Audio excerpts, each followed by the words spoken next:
আজকের এই ক্লাসটি করলে তোমরা খুবই গুরুত্বপূর্ণ দুইটি বিষয় সম্পর্কে জানতে পারবে।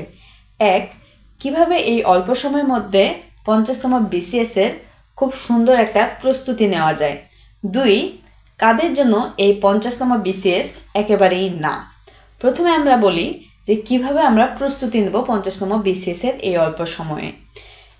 যে সাবজেক্টে ভালো, আগে সেই সাবজেক্টের বিগত বছরে যে প্রশ্নগুলো এসেছে সেগুলো ব্যাখ্যা সহকারে সমাধান করতে থাকো।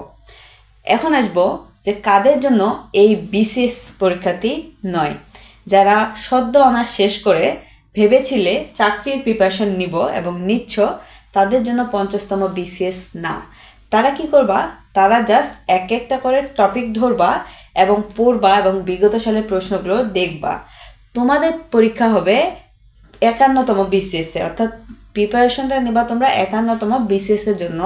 তবে অবশ্যই 50তম BCS এ পরীক্ষা দিবা। এখন প্রশ্ন হতে পারে যে কেন আমাদের জন্য 50তম BCS না? কারণ তোমরা যদি এখন সম্পূর্ণ সিলেবাসটাকে কভার করতে যাও তাহলে দেখবা যে কোনোটাই ভালোভাবে হচ্ছে না।